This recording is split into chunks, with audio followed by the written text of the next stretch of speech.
sa overtaking. Wow, ganda na scenery guys. Delikado to. Delikado to.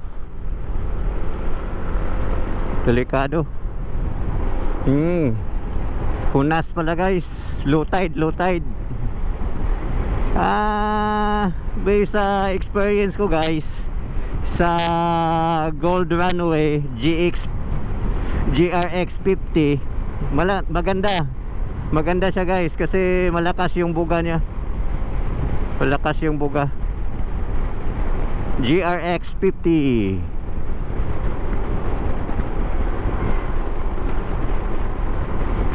So yun lang yun guys.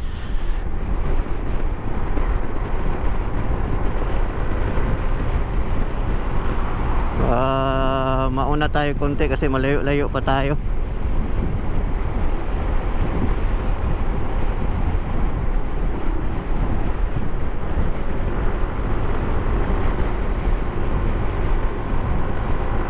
Yes sir, going na. Baka maabutan natin sila Kylie, yung asawa ko sa Bacolod. So mga 2 PM dating natin sa Bacolod.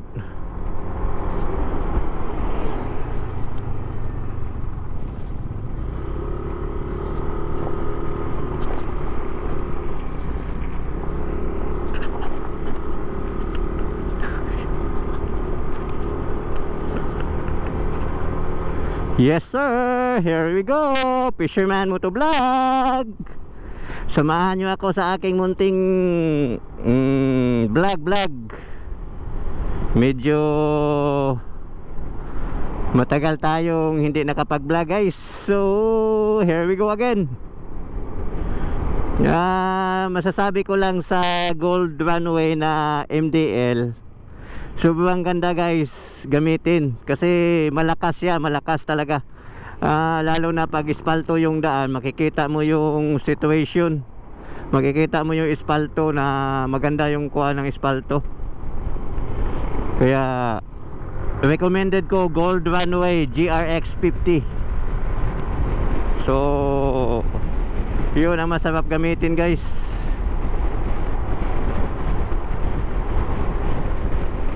Tuloy-tuloy to vlog natin para enjoy natin yung sarili natin, while nakikinig tayo ng music. Vlog tayo konti this wonderful morning. So ganun lang guys. So malayo-layo yung biyahe natin. So enjoy lang.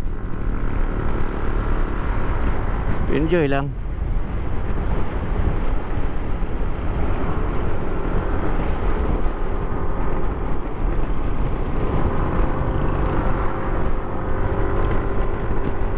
Enjoy lang natin guys ang ating paglalakbay.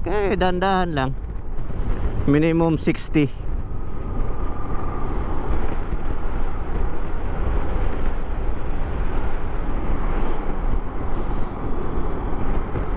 At least okay yung motor natin.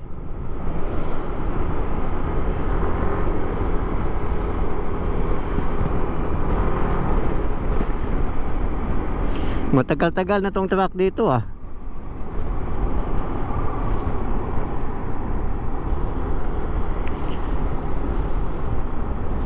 Tagal-tagal yung truck na yon.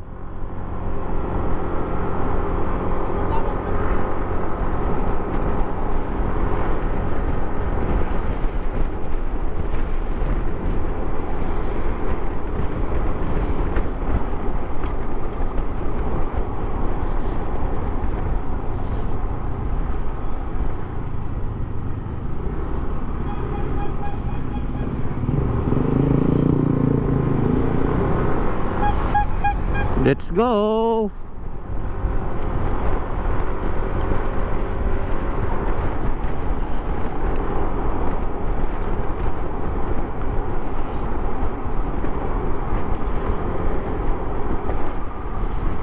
Ganda guys, ang ganda.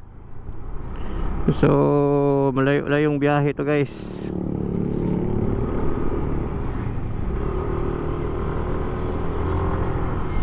Dahan-dahan lang kasi di natin kailangan sobrang madali. Bigyan natin siya ng space.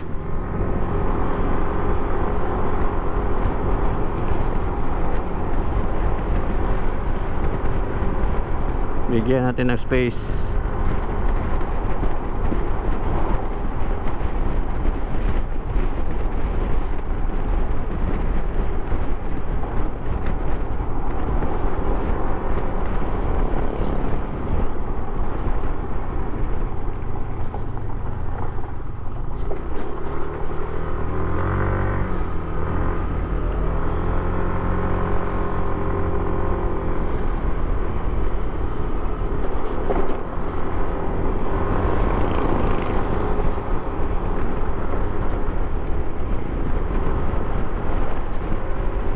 Hindi kasi stable yung daan dito guys, kaya hindi tayo maka-overtake.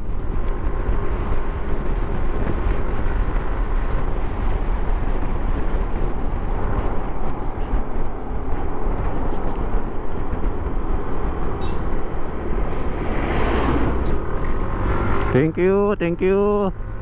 Thank you guys, thank you. Nakadaan ako. So, here we go na. Tayo yung mauna. Minimum ng 70-80. Pag may chance 110.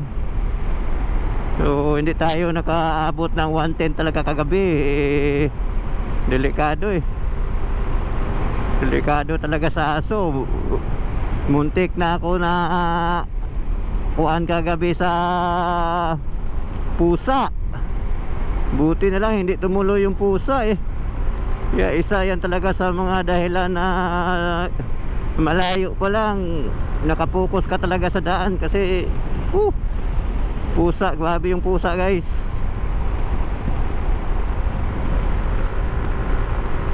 Kaya napaka-delikado.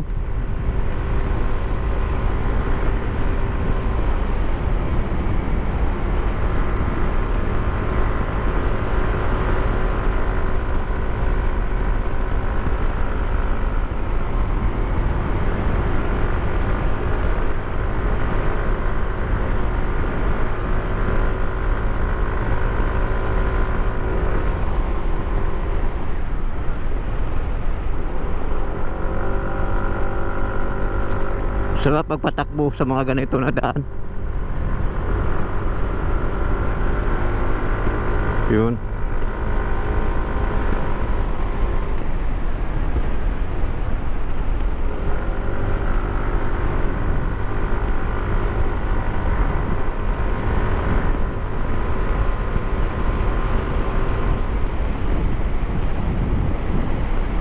Sumasakit yung dibdib ko nang dahil siguro sa mga problema sa yun ang advice ng doktor. So yun din isa sa dahilan siguro guys na sumasakit yung dibdib ko.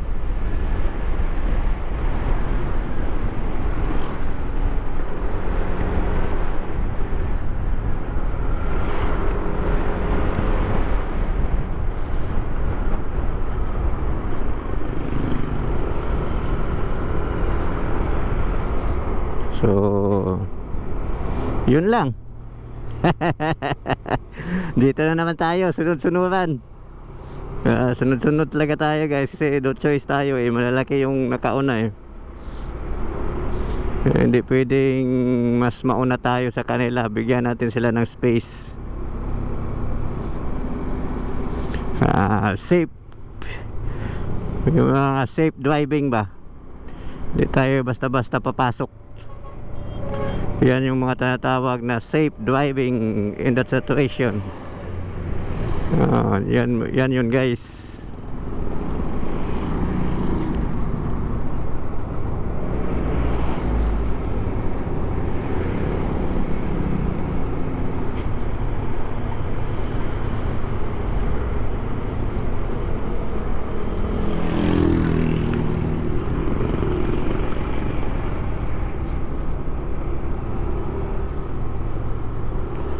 Woohoo! Sarap ng dagat. Sana makaligo man na ako before ko before na ano ba yan? Yung pabalik sa barko.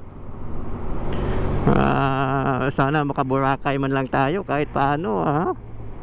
Sarap siguro, no? Maligo ng Boracay. Woo! Tingnan natin guys kung makaligo tayo ng Boracay.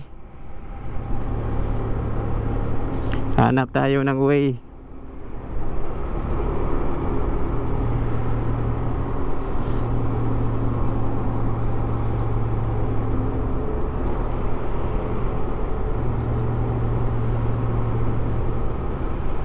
Makaligo man lang tayo kahit konti.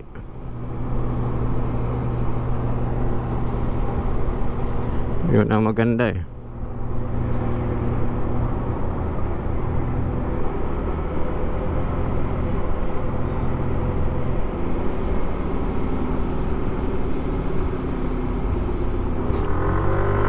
Overtake tayo guys, konti.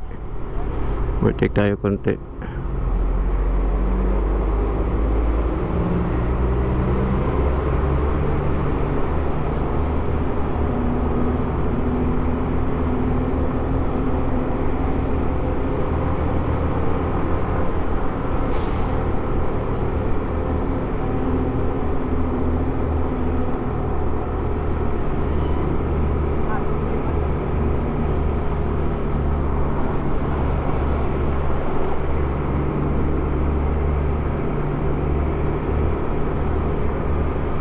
Ganda guys, oh.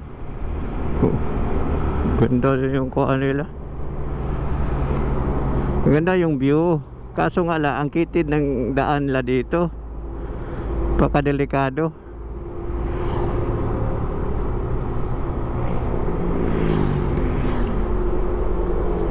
Delikado.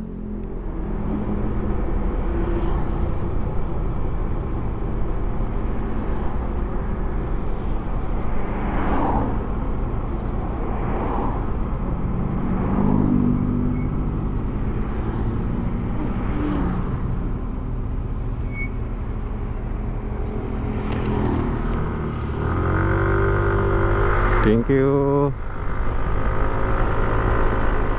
Lusot tayo guys.